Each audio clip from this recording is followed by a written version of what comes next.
Solution chapter की बात करते हैं। तो सॉल्यूशन में सबसे पहली बात है कि सॉल्यूशन होता क्या है। तो सॉल्यूशन क्या है, टू और more substance in a mixture, दो या उससे ज़्यादा सब्सटेंस एक मिक्सचर में हो। सॉल्यूशन कितने टाइप का होता है, कई सारे टाइप का होता है। Binary solution, tertiary solution. Binary solution में क्या होगा, एक सॉल्वेंट होगा एक सॉल्यूट होगा, दो ही लोग होंगे। टर्सरी में क्या होगा, दो सॉल्यूट होंगे एक सॉल्वेंट होगा, मतलब सॉल्यूट बढ़ते जाएंगे सॉल्वेंट नहीं बढ़ते हैं। उसके बाद किस टाइप के सॉल्यूशन होते हैं, पहला अनसैचुरेटेड सॉल्यूशन, दूसरा सैचुरेटेड, तीसरा सुपर सैचुरेटेड। अनसैचुरेटेड मतलब जितना सॉल्यूट चाहिए उतना अभी डिसॉल्व नहीं हुआ है, मतलब सॉल्यूट अभी भी डिसॉल्व कर सकते हैं। सैचुरेटेड सॉल्यूशन में जितना सॉल्यूट होना चाहिए उतना डिसॉल्व हो चुका है। और सुपर सैचुरेटेड सॉल्यूशन में जितना सॉल्यूट होना चाहिए उतना डिसॉल्व होने के बाद हमने टेम्परेचर बढ़ाया और एक्स्ट्रा सॉल्यूट मिला दिया, तो ये हो गया सुपर सैचुरेटेड। सुपर सैचुरेटेड का example crystallization occur by shaking और seeding. Crystallization occur by shaking और सीडिंग। उसके बाद टाइप्स ऑफ सॉल्यूशन। अब ये कैसे टाइप्स हैं, ऊपर तो हम पढ़ चुके हैं भाई। ये टाइप्स हैं कि सॉलिड सॉल्यूशन है, लिक्विड सॉल्यूशन है या गैसियस सॉल्यूशन है। तो सॉलिड में क्या होगा, solid in solid, solid in liquid और सॉलिड इन गैस। इसमें सॉल्यूट होगा सॉलिड, सॉल्यूट सॉलिड ही होगा, लेकिन सॉल्वेंट बदलता जाएगा, एक बार सॉलिड हो जाएगा, एक बार लिक्विड, एक बार गैस। सॉल्यूट सॉलिड ही होगा।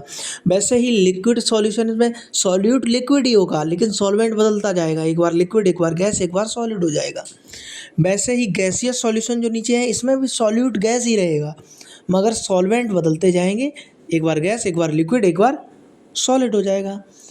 तो सॉलिड एंड सॉलिड का एग्जांपल एलॉयज हैं, और सॉलिड एंड लिक्विड का एग्जांपल अमलगम्स हैं, जैसे मरकरी विद सोडियम। और सॉलिड एंड गैस का एग्जांपल है solution of hydrogen in palladium. वैसे ही लिक्विड में, लिक्विड सॉल्यूशंस में लिक्विड इन लिक्विड का एग्जांपल है एथेनॉल इन वाटर। और लिक्विड इन गैस का एग्जांपल है ऑक्सीजन का पानी में घुलना। और लिक्विड इन सॉलिड का एग्जांपल है ग्लूकोज इन वाटर। वैसे ही गैसियस सॉल्यूशन में सॉल्यूट तो गैस है, और अगर गैस को गैस के साथ मिलाया जाता है तो O2 और N2 गैस का मिक्सचर बनता है। O2 और N2 गैस का मिक्सचर बनता है। और सॉल्यूट अगर गैस है और उसे लिक्विड के साथ मिलाया जाता है तो ह्यूमिडिटी या chloroform mixed with N2 gas बनती है। और अगर गैस को गैसियस सॉल्यूट है, मतलब गैसियस सॉल्यूशन होगा, उसे सॉलिड के साथ मिलाएंगे तो धुआं या स्मोक बनेगा, जिससे कपूर इन नाइट्रोजन गैस। अब इतना पढ़ चुके हैं। उसके बाद solubility of solids in liquid. Solids की सॉल्युबिलिटी लिक्विड में देखते हैं क्या कहता है कि maximum amount of solid dissolve in 100 gram of liquid. ज़्यादा से ज़्यादा सॉलिड की वो अमाउंट जो 10 ग्राम लिक्विड में डिसॉल्व की जा सके। तो यहाँ पे बताओ सॉल्वेंट कौन है, लिक्विड, और सॉल्यूट कौन है, सॉलिड। सॉल्यूट सॉलिड है, सॉल्वेंट लिक्विड है, तो ये हो गया सॉलिड सॉल्यूशंस। अब फैक्टर्स, कौन कौन से फैक्टर हैं जो solubility of solid in liquid पर डिपेंड करते हैं। पहला नेचर ऑफ सॉल्वेंट, ये होगा like dissolves like. Polar solvent हैं तो पोलर ही सॉल्वेंट, पोलर ही सॉल्यूट होगा। अगर नॉन पोलर हैं तो नॉन पोलर ही सॉल्वेंट होगा, नॉन पोलर ही सॉल्यूट होगा। लाइक डिसॉल्व्स लाइक मतलब जैसे को तैसा, जैसा है एक वैसा ही दूसरा होगा।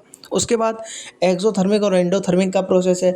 तो एक्सोथर्मिक में क्या है, डेल्टा एच नेगेटिव, मतलब डेल्टा एच अगर नेगेटिव है तो टेम्परेचर ज़्यादा तो सॉल्युबिलिटी कम, और टेम्परेचर कम तो सॉल्युबिलिटी ज़्यादा। डेल्टा एच नेगेटिव है मतलब एक्सोथर्मिक है।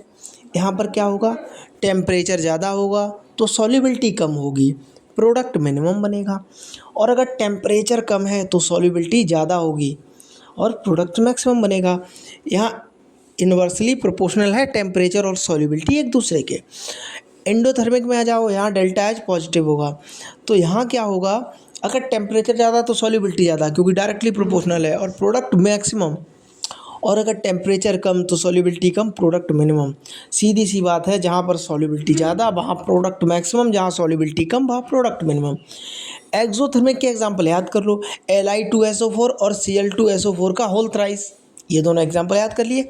बाकी सारे एंडोथर्मिक, क्वेश्चन खुद बताएगा, वह अगर नहीं बताएगा तो मोस्टली एंडोथर्मिक मानेंगे, लेकिन किस में, solubility of solids in liquid में। नेक्स्ट पेज पर देखते हैं, no regular pattern dissolution, no regular pattern. तो इसका एक ही एग्जांपल है, याद करो, Na2SO4 into 10H2SO4 into 10H2O, Na2SO4 into 10H2O।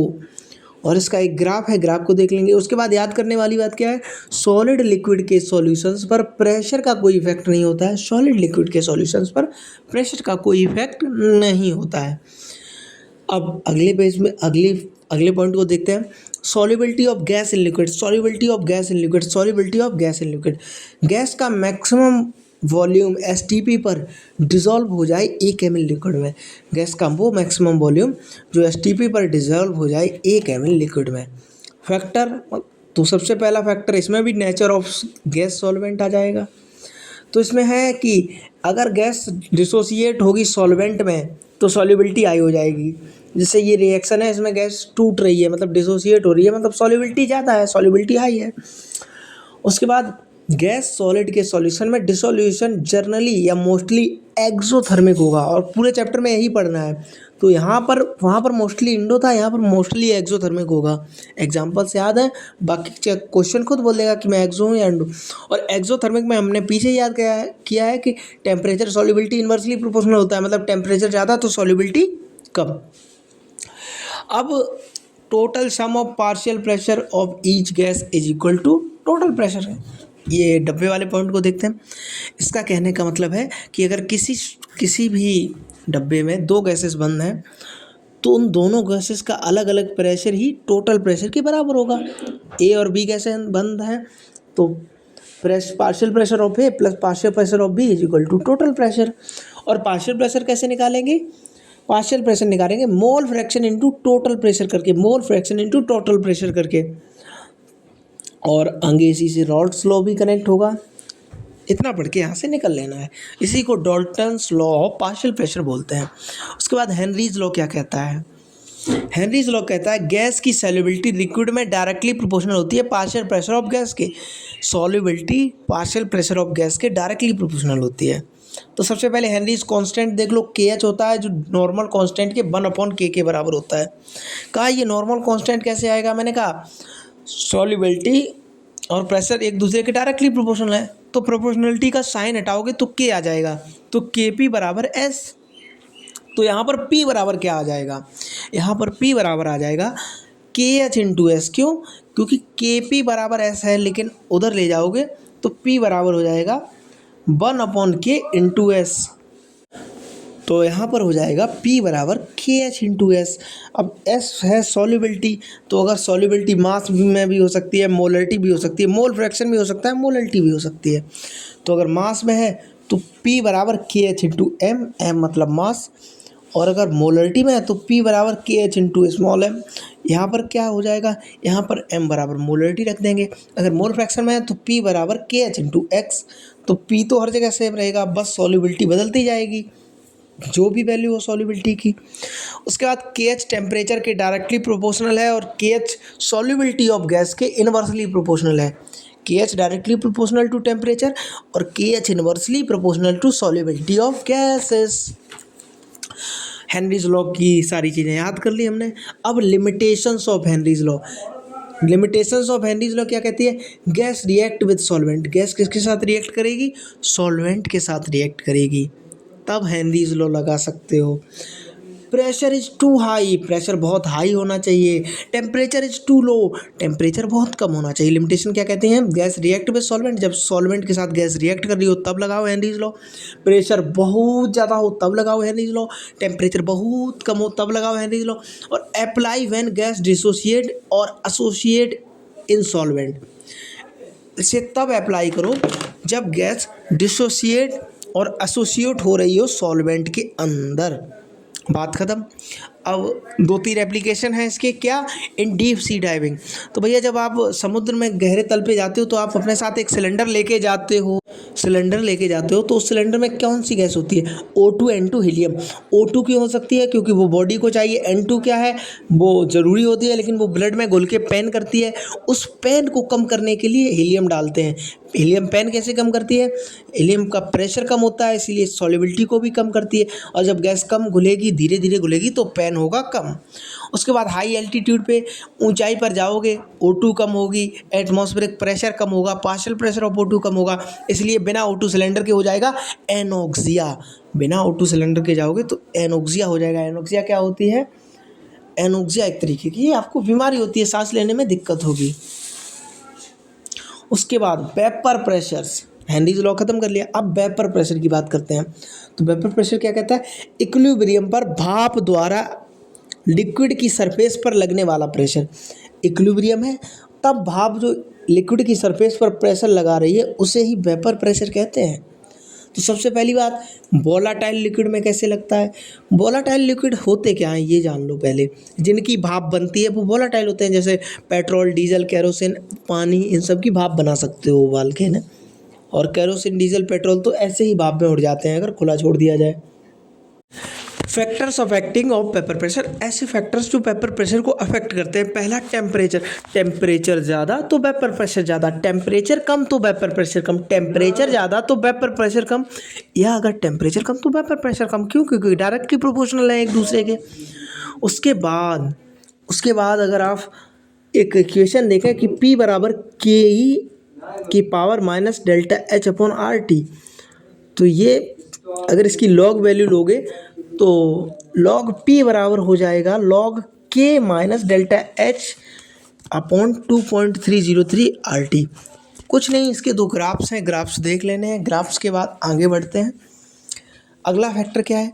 Vapour pressure केवल टेम्परेचर पर डिपेंड करता है। कोई बात नहीं, ये तो हम देख चुके हैं, टेम्परेचर पर डिपेंड करता है। उसके बाद बॉइलिंग पॉइंट, भैया अगर वेपर प्रेशर दिया जा रहा है तो बॉइलिंग पॉइंट वेपर प्रेशर के क्या है?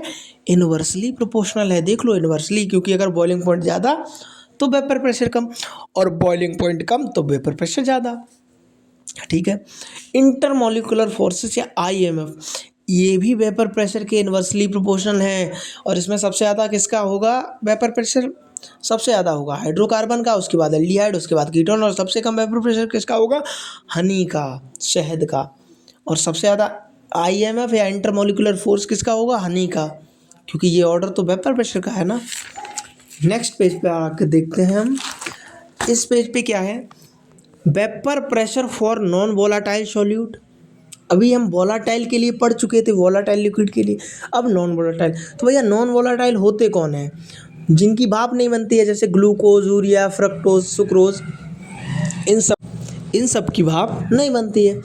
बट अब देखिए, अब इनके बारे में पढ़ते हैं।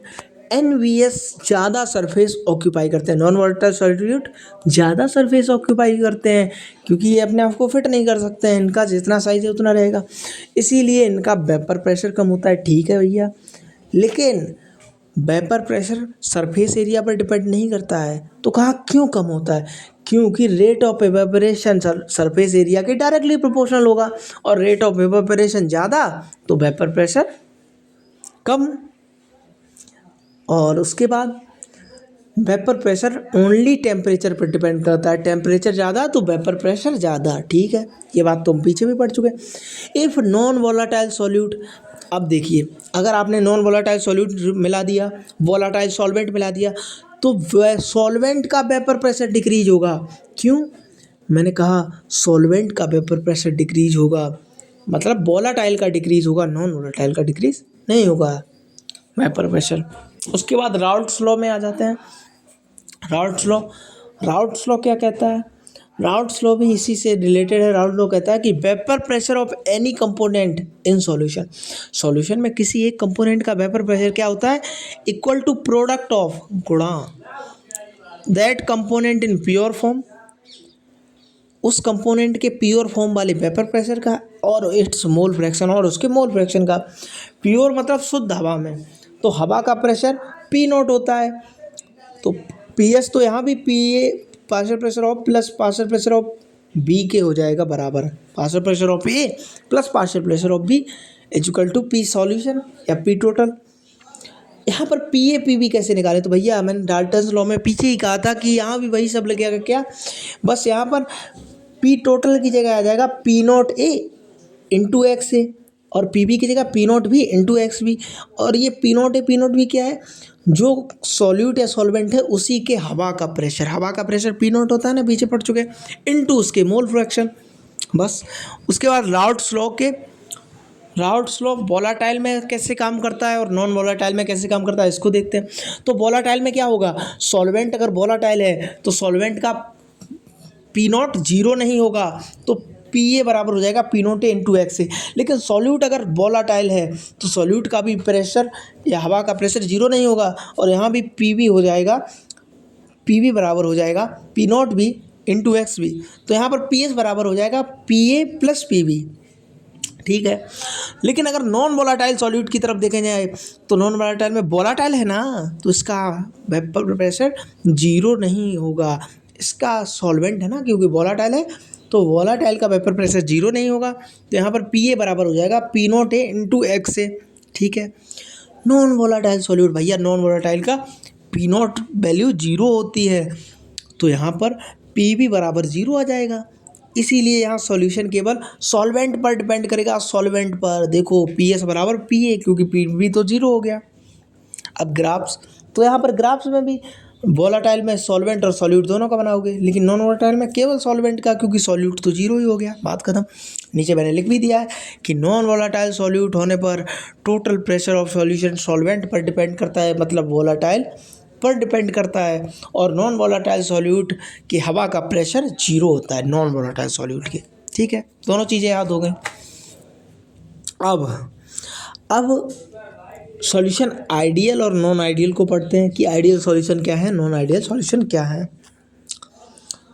तो हर कंडीशन में जो राउल्ट्स लॉ को मानते हैं वो आइडियल सॉल्यूशन, और not obey Raoult's law at all temperature at pressure, non ideal solution वो होते हैं जो हर कंडीशन में नहीं मानते हैं, कभी मानते भी हैं कभी नहीं भी मानते हैं। और तो यहाँ पर आइडियल का पी एस बराबर P not A into X A plus P not B into x भी हो जाएगा, और नॉन आइडियल का वो भैया सिचुएशन के हिसाब से नहीं, क्योंकि वो हर टेम्परेचर और कंडीशन में तो नहीं मानेंगे, उनकी अलग कंडीशन होती है। उसके बाद सॉल्वेंट सॉल्यूट की इंटरेक्शन सिमिलर होती है, किसमें, सॉल्वेंट सॉल्यूट और सॉल्यूशन की इंटरेक्शन आइडियल सॉल्यूशन में सिमिलर होती है, फोर्स ऑफ अट्रैक्शन लगभग बराबर होते हैं। लेकिन नॉन आइडियल में सॉल्वेंट सॉल्यूट और सॉल्यूशन का फोर्स ऑफ अट्रैक्शन बराबर नहीं होता है, मतलब इंटरेक्शन सिमिलर नहीं होती है। उसके बाद आइडियल में क्या होता है, delta G mixing, delta S, delta B mixing, delta H mixing, delta U mixing, delta B mixing. देखो delta B mixing, delta U mixing, delta H mixing zero होता है, और नॉन आइडियल में भी यही होता है, डेल्टा एच मिक्सिंग और डेल्टा बी मिक्सिंग जीरो नहीं होता है। आइडियल में जीरो होता है, नॉन आइडियल में जीरो नहीं होता है। उसके बाद डेल्टा एच मिक्स और delta S mix, delta G mix जो होता है, डेल्टा जी मिक्स नेगेटिव होता है, डेल्टा एस मिक्स पॉजिटिव होता है। ये आइडियल और नॉन आइडियल दोनों में बराबर होता है। कहा क्यों, मैंने कहा आगे बताएंगे, अभी इतना याद कर लो। उसके बाद डेल्टा पी आइडियल में जीरो हो जाएगा, लेकिन नॉन आइडियल में जीरो नहीं होगा। बेसिकली बात ये है कि मोस्ट ऑफ द चीज़ें आइडियल में जीरो हो जाएंगी, नॉन आइडियल में जीरो नहीं होंगी, ठीक है। अब इसके एग्जांपल्स आप, तो आइडियल का एग्जांपल सेम होमोलोगो सीरीज, जैसे बेंजीन, टॉलिन, HCl, HBr एक जैसे लोग, CH3, C2H6 एक जैसे। और नॉन आइडियल के एग्जांपल, मैंने कहा नॉन आइडियल के एग्जांपल आप जब नॉन आइडियल के टाइप्स पढ़ोगे, दो टाइप्स होते हैं ना, पॉजिटिव डेविएशन और नेगेटिव डेविएशन, तो वहाँ आपको नॉन आइडियल के एग्जांपल मिल ही जाएंगे, ठीक है। अब इम्पोर्टेंट पॉइंट क्या है, आइडियल एंड नॉन आइडियल दोनों both are solution is spontaneous, दोनों स्पॉन्टेनियस हैं। और स्पॉन्टेनियस पर डेल्टा जी मिक्सिंग और delta S mixing, delta G mixing negative और डेल्टा एच मिक्सिंग पॉजिटिव होती है, इसीलिए दोनों में इसकी वैल्यू सेम होती है। एक बार याद कर लो, चैप्टर में हर जगह यही लगा देना, पूरा चैप्टर स्पॉन्टेनियस रिएक्शन पर आधारित है। उसके बाद tricks for ideal solution numerical. अब आइडियल सॉल्यूशन के न्यूमेरिकल करने हैं तो इसकी ट्रिक्स भी तो आनी चाहिए। तो ठीक है, अगर किसी एक कंपोनेंट के मोल फ्रैक्शन दिए जाए तब पी एस बराबर, तो पी एस बराबर देखो, एक है P not A plus X V, कोष्टक में P not B minus P not A, तो अगर केवल एक्स के मोल फ्रैक्शन दिए जाएँ, और पी एस बराबर P not B plus P not plus X A बराबर P not A minus P not B. इसकी ज़रूरत नहीं पड़ेगी, एक के मोल फ्रैक्शन दिए जाते हैं तो दूसरे के हम अपने आप पता कर लेते हैं, क्योंकि एक से माइनस हो जाते हैं। फिर भी याद कर लो अगर इच्छा हो तो। और इसमें 2-3 पॉइंट्स हैं ऐसे छोटे छोटे, इनको हम खुद से भी पढ़ सकते हैं, लेकिन मैं देख लेता हूँ एक बार कि अगर मोल्स बराबर हों, number of moles is same, तब पी एस बराबर क्या हो जाएगा, P not A plus P not be upon 2 हो जाएगा। और जब मोल या मोल फ्रैक्शन बराबर है तो उसके वेपर्स ज़्यादा बनेंगे जिसकी पी नॉट वैल्यू ज़्यादा, ठीक है, लिख दिया है मैंने। उसके बाद तीसरा पॉइंट क्या है, पी नॉट ए अगर ज़्यादा है पी नॉट बी से तो पी एस हमेशा बड़ी और छोटी वैल्यू के बीच में रहेगा। देखो एक की वैल्यू 400 है, एक की वैल्यू 600 है, तो जो P S partial pressure of जो वेपर प्रेशर ऑफ सॉल्यूशन होगा वो एक की वैल्यू 400 दूसरे की 600, तो 450 हो जाएगा, 550 हो जाएगा, लेकिन ना 400 से कम होगा ना 600 से ज़्यादा होगा। बेसिकली हमारा कहना है ये है। चौथा पॉइंट क्या है, अगर मोल्स बराबर हैं और साथ में लिखा है कि half of the moles vaporised, तब पी एस बराबर हो जाएगा under root P not A plus P not B. भैया मोल्स बराबर है लेकिन साथ में लिखा हो हाफ ऑफ मोल वेपराइज्ड, ठीक है, इतना हो जाएगा। अगले पेज की तरफ बढ़ते हैं। अगले पेज में देखते हैं, हमारा अगला पॉइंट है, यहाँ देखते हैं अगर पी नोट ए और पी नोट बी का डिफरेंस लार्ज है या मोल्स का डिफरेंस स्मॉल है, ये दोनों कंडीशन होंगी तो पी एस हमेशा हायर पी नोट वैल्यू के पास आएगी। कैसे? मैंने कहा अगर पी नोट ए की वैल्यू है 800 और पी नोट बी की वैल्यू है 300, तो 800 में से 300 घटा दो तो बचेंगे 500। तो पी नोट जो पी एस है ना, partial pressure vapour pressure of solution, वो हमेशा हायर पी नोट वैल्यू के पास जाएगा। मतलब 800 वाली के पास होगा 700, 750, 600, लेकिन 300 वाली के पास नहीं आएगा, ठीक है। तो ये तुक्का मेथड के लिए अच्छी ट्रिक है। उसके बाद छठा पॉइंट है, वेट ऑफ ए बराबर weight of B is equal to X gram. तो मोलर मास का एलसीएम ले लो, ये भी आ जाएगा एक्स ग्राम। मतलब वेट नहीं दिया गया है ना सॉल्वेंट का ना सॉल्यूट का, तो उनके मोलर मास अगर दिए गए हों तो उनका एलसीएम ले लो, और जो उनका एलसीएम आएगा वही दोनों का वेट होगा। बाकी इस पर 1-2 न्यूमेरिकल्स भी कराए हैं डिटेल नोट्स में, तो ये वहाँ से भी देख सकते हो। उसके बाद 7वां पॉइंट क्या है, ये पॉइंट कुछ नहीं है, ये हर जगह लगाओ, mole of solvent upon mole of solute बराबर pressure of vapour pressure of solvent upon vapour pressure of solute, X A upon X P बराबर P A upon P B हो जाएगा, ठीक है। अब मैंने जैसा कहा था कि 2 types of non ideal solution, non ideal solution के 2 टाइप होते हैं, पहला पॉजिटिव डेफिनेशन, दूसरा negative definition. Positive definition, solvent solute का फोर्स ऑफ अट्रैक्शन स्ट्रॉन्ग होता है या फोर्स ऑफ इंटरेक्शन, और सॉल्यूशन का वीक होता है, ठीक है। अभी पॉजिटिव की ही बात करेंगे। और पी एस क्या हो जाएगा, पी एस ज़्यादा हो जाएगा, मतलब डेल्टा पी पॉजिटिव हो जाएगा, पी एस ज़्यादा हो जाएगा किससे, पी नोट ए एक्स से plus P naught B X B से, ठीक है। तो डेल्टा पी पॉजिटिव, सीधी बात, पॉजिटिव डेफिनेशन में सब कुछ पॉजिटिव। डेल्टा एस मिक्सिंग भी पॉजिटिव, मतलब एंडोथर्मिक, डेल्टा बी मिक्सिंग भी positive. Example, alcohol plus H2O, acetone plus CH2, और तीसरा एग्जाम्पल है एसीटोन प्लस बेंजीन, और इसका ग्राफ इधर दिया ही गया है, ग्राफ खुद देख लो। नेगेटिव डेविएशन में सब कुछ नेगेटिव, सॉल्यूट सॉल्वेंट का force of interaction weak, solution का स्ट्रॉन्ग, ठीक है।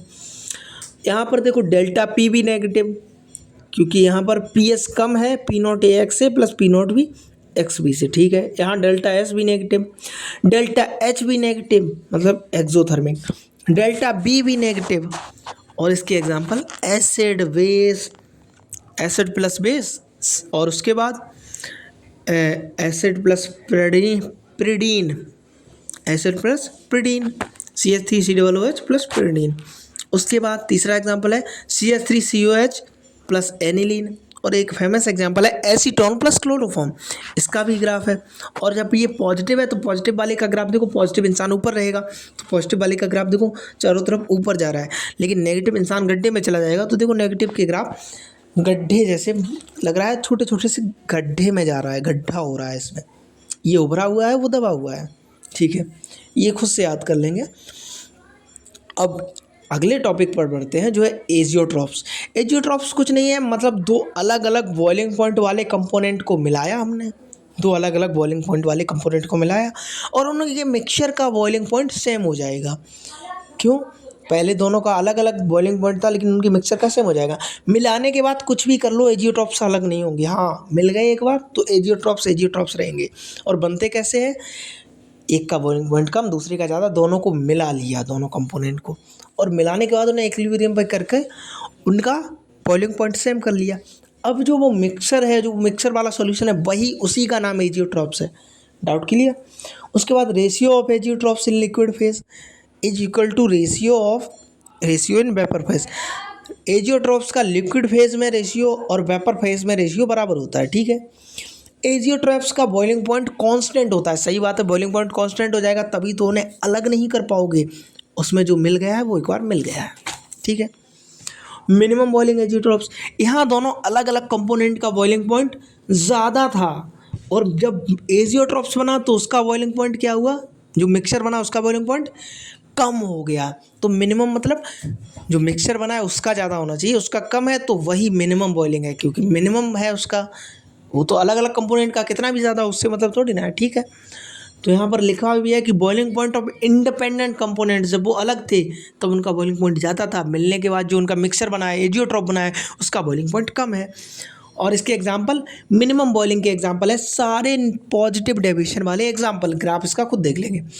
मैक्सिमम बॉइलिंग एजियोट्रॉप्स, यहाँ एजियोट्रॉप वाले मिक्सर का बॉइलिंग पॉइंट ज़्यादा होता है। कैसे, boiling point of independent components का बॉइलिंग पॉइंट देखो कम है, और boiling point of mixture azeotropes का बॉइलिंग पॉइंट ज़्यादा है, मतलब मिक्सचर या एजियोट्रॉप का बॉइलिंग पॉइंट ज़्यादा है। तो ये हो जाएगा मैक्सिमम बॉइलिंग एजियोट्रॉप। इसके एग्जांपल सारे नेगेटिव डेविएशन वाले एग्जांपल्स, ग्राफ है उसे खुद देख लेंगे। अब कॉलीगेटिव प्रॉपर्टीज़ को पढ़ते हैं। क्या पढ़ते हैं, कॉलीगेटिव प्रॉपर्टीज़ के, जो सॉल्यूशन में number of particle of solute पर डिपेंड करते हैं, जो सॉल्यूशन में number of particle of solute पर डिपेंड करते हैं, नेचर पर डिपेंड नहीं करते हैं, number of particle of solute के पार्टिकल्स के नंबर पर डिपेंड करती हैं। अब कॉलीगेटिव प्रॉपर्टीज़ बेस्ट रिजल्ट कब देती हैं, जब सॉल्यूट सॉल्वेंट से रिएक्ट नहीं करता है, जब सॉल्यूट नॉन वोलाटाइल होता है। पहली बात, जब सॉल्यूट सॉल्वेंट से रिएक्ट नहीं करता है, दूसरा जब सॉल्यूट नॉन वोलाटाइल होता है, और तीसरा जब सॉल्यूशन डाइल्यूट होना चाहिए, और चौथा सॉल्यूट डिसोसिएट या एसोसिएट होना चाहिए सॉल्यूशन में। चार टाइप की कॉलीगेटिव प्रॉपर्टीज होती हैं। पहला relative lowering in vapour pressure, दूसरा elevation in boiling point delta T, तीसरा depression in freezing point delta T, उसके बाद चौथा ऑस्मोटिक प्रेशर या पाई। पहला relative lowering in vapour pressure, तो भैया जब नॉन वोलेटाइल सॉल्यूट मिलाओगे, हर किसी में नॉन वोलेटाइल सॉल्यूट मिलेगा, ठीक है, वेपर प्रेशर कम हो जाएगा, ठीक है, वेपर प्रेशर कम हो जाएगा। तो अगर नॉन वोलेटाइल सॉल्यूट मिलाया है ना, तो ये तो नॉन आइडियल सॉल्यूशन हो गया ना। तो पी एस बराबर P not A into x है, और पी नॉट भी सॉल्वेंट वाला तो सॉल्यूट वाला तो जीरो हो जाएगा, ठीक है। तो केवल यही बचे। उसके बाद P not minus P S is equal to lowering of vapour pressure. Lowering of vapour pressure क्या है, P not minus P S, और relative lowering of vapour pressure क्या है, P not minus P S upon P not, ठीक है। इसका formula क्या है, P not minus P S upon P not is equal to, यहाँ पर इसका फॉर्मूला है, तो P not minus P S is equal to lowering of vapour pressure, P not minus P S upon P not is equal to relative lowering and vapour pressure.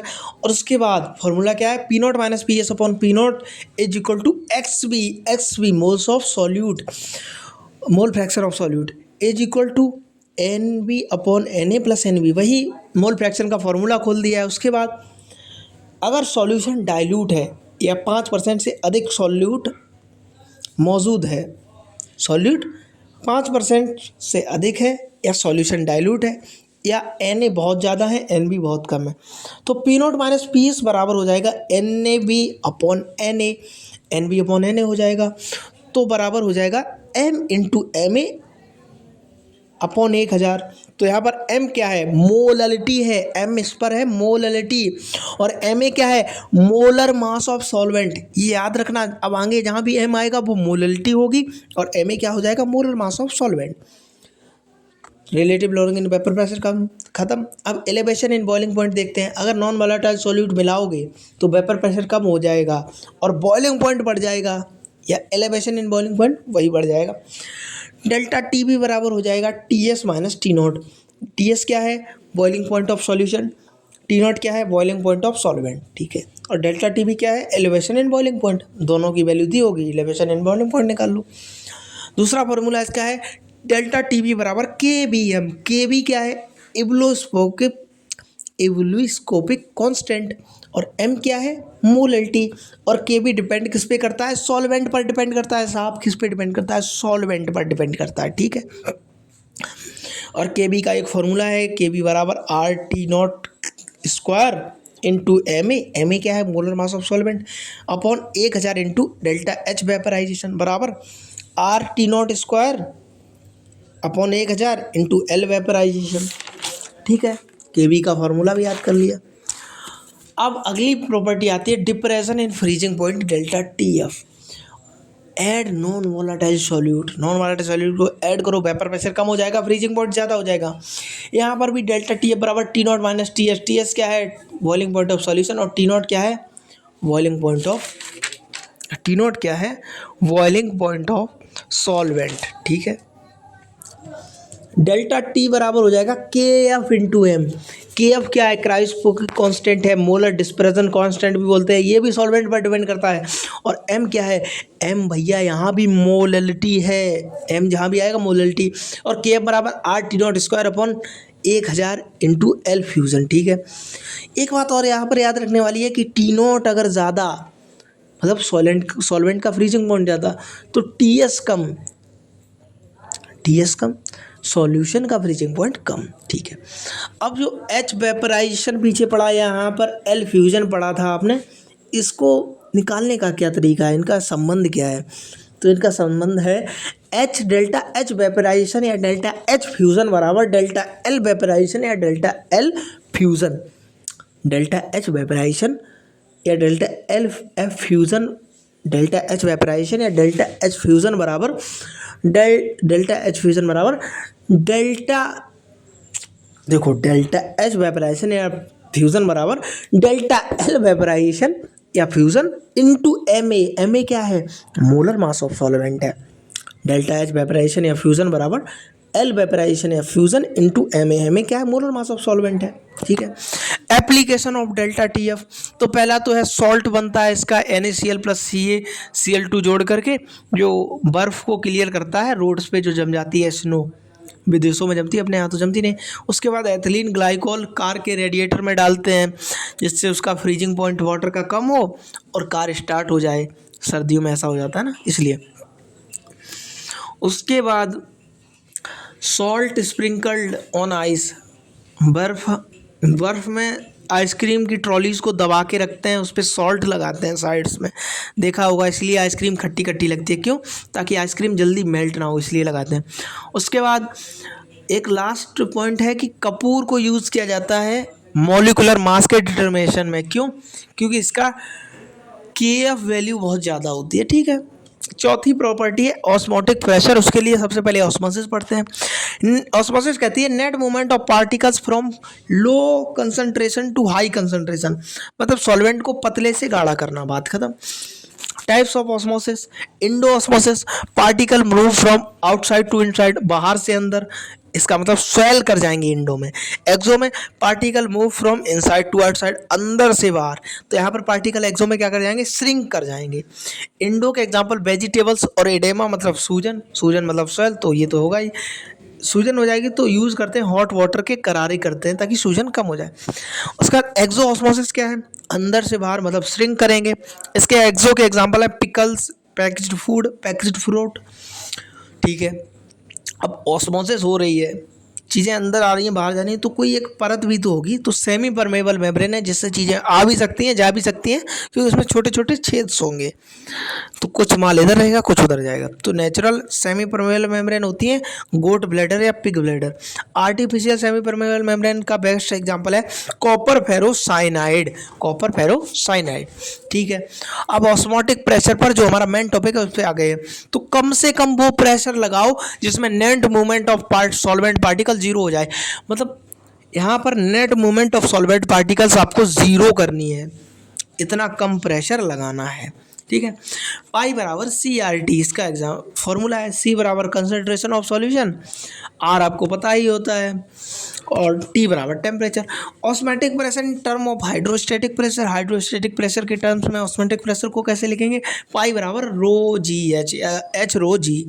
तो g acceleration due to gravity, rho density of solution, H क्या है, height in centimetre. ठीक है, अब अगर isotonic solution हो या समपरासारी विलयन जिसे बोलते हैं, इसमें हो जाएगा solution which as same osmotic pressure, मतलब पाई वन बराबर पाई टू, तो आर टी से आर टी कट जाएगा, सी वन बराबर सी टू हो जाएगा, और सी वन बराबर सी टू में लिख सकते हो mole upon volume in litre बराबर दूसरे का mole upon volume in litre, volume से वॉल्यूम कट जाएगा तो मोल बराबर हो जाएंगे, मोल मतलब पहले का वेट अपॉन दूसरे का मॉलिकुलर वेट बराबर दूसरे का वेट अपॉन दूसरे का मॉलिकुलर वेट। ठीक है, रिवर्स ऑस्मोसिस क्या हो जाएगी, रिवर्स ऑस्मोसिस वही हो जाएगी कि ऑस्मोटिक प्रेशर कम होगा और नॉर्मल प्रेशर ज़्यादा। क्यों, क्योंकि वहाँ लो से हाई की तरफ जाते थे, यहाँ net movement of solvent particle उल्टी हो जाएगी, हाई टू लो हो जाएंगे, मतलब पहले पतले से गाढ़े की तरफ, अब गाढ़े से पतले की तरफ जाते हैं। ठीक है, इसका एक एग्जांपल है वो याद रखना रिवर्स ऑस्मोसिस का, desalination of water used in RO या सी वाटर, मतलब खारे पानी को साफ करने का वही रिवर्स ऑस्मोसिस का एग्जांपल है। ठीक है, अब एबनॉर्मल मोलर मास को पढ़ लेते हैं। When molar mass decrease by dissociation, dissociation से डिक्रीज हो रहा हो, या इंक्रीज बाय एसोसिएशन, मतलब मोलर मास तभी एबनॉर्मल होगा जब वो डिसोसिएशन से डिक्रीज हो रहा हो या एसोसिएशन से इंक्रीज। तो जब डिक्रीज होगा तो सीपी ज़्यादा होगी, सीपी मतलब कॉलिगेटिव प्रॉपर्टी ज़्यादा होगी, पार्टिकल्स ज़्यादा बनेंगे। क्यों, क्योंकि डिसोसिएशन मतलब टूटना, जब टूटेगा कोई तो एक टुकड़े से 100 टुकड़े बन गए तो नंबर ऑफ पार्टिकल्स ज़्यादा हो गए, बट एब्जॉर्ब मोलर मास कम, लेकिन उनका मोलर मास कम हो जाएगा एब्जॉर्ब वाला। ठीक है, अब अगर इंक्रीज बाई एसोसिएशन तो पार्टिकल्स कम बनेंगे, एसोसिएशन का मतलब जुड़ना, 100 लोग जुड़कर एक बन गए तो पार्टिकल्स तो कम हो गए, कॉलिगेटिव प्रॉपर्टी भी कम हो गई, लेकिन एब्जॉर्ब मोलर मास ज़्यादा हो जाएगा। ठीक है, डिसोसिएशन में सॉल्यूट के इलेक्ट्रोलाइट्स हैं NaCl, KCl, K2SO4, ये खुद ही पढ़ लेंगे एक बार। अब वॉन्ट ऑफ फैक्टर या आई बराबर हो जाता है normal molar mass upon absorb molar mass बराबर ऑब्जर्व कॉलिगेटिव प्रॉपर्टी या अपॉन नॉर्मल कॉलिगेटिव प्रॉपर्टी, या तीसरा इसका फॉर्मूला है कि total number of moles after dissociation या association upon total number of moles before dissociation या एसोसिएशन। ठीक है, याद कर लिया। ठीक है, अब फॉर डिसोसिएशन के लिए आई की वैल्यू 1 से ज़्यादा होगी, एसोसिएशन के लिए आई की वैल्यू 1 से कम होगी, दोनों का एक एक अल्फा वाला फॉर्मूला है, अल्फा बराबर I-1 अपॉन N-1, या आई बराबर 1 minus alpha plus alpha N. ठीक है, ये डिसोसिएशन के लिए था। एसोसिएशन में आई बराबर 1 माइनस अल्फा अपॉन अल्फा बटे एन। ठीक है, 100% डिसोसिएशन में क्या हो जाएगा, अल्फा आई दोनों एक दूसरे के बराबर हो जाएंगे, लेकिन 100% एसोसिएशन में अल्फा बराबर 1 अपॉन एन के हो जाएगा। एन क्या है, डिसोसिएशन में number of molecules formed by dissociation of one molecule, association में number of molecules combined to form one molecule. ठीक है, यहाँ तक पहुँच गए। लास्ट टॉपिक क्या है, all colligative properties directly proportional है किसके, आई के, तो पाई बराबर जो CRT था वो हो जाएगा ICRT, डेल्टा TB बराबर जो KBM था वो हो जाएगा IKBM, डेल्टा TF बराबर KBM था वो भी हो जाएगा IKFM, KFM था ना IKFM, P0 minus PS upon P0 relative lowering in vapour pressure था ना पहली कॉलिगेटिव प्रॉपर्टी, यदि एक्स भी तो ये हो जाएगी IXB, हर किसी कहेंगे आई का गुणा हो जाएगा। अब लास्ट पॉइंट क्या है, बॉइलिंग पॉइंट ऑफ सॉल्यूशन किस पे डिपेंड करता है, आई के डायरेक्टली प्रोपोर्शनल है, और फ्रीजिंग पॉइंट ऑफ सॉल्यूशन आई के इनवर्सली प्रोपोर्शनल है। ठीक है, याद हो गया। अब कुछ छोटे छोटे 2 पॉइंट जो हमने पीछे छोड़ दिए थे यहाँ पर कवर करते हैं। नॉर्मल फ्रीजिंग पॉइंट ये है सॉलिड और लिक्विड के बीच में होता है, तो ऐसा टेम्परेचर जहाँ पर rate of melting of solid, जहाँ पर rate of melting of solid बराबर हो rate of freezing of liquid के। ठीक है, उसके बाद हाइड्रोजन बॉन्डिंग, हाइड्रोजन बॉन्डिंग कहती है कि स्ट्रॉन्ग फोर्स ऑफ अट्रैक्शन होता है किसके किसके बीच में, हाइड्रोजन, फ्लोरीन और नाइट्रोजन के बीच में। ठीक है, हाइड्रोजन बॉन्ड का इंटरमोलिकुलर फोर्स ज़्यादा होता है और डाइपोल डाइपोल इंटरेक्शन का इंटरमोलिकुलर फोर्स कम होता है। That's all.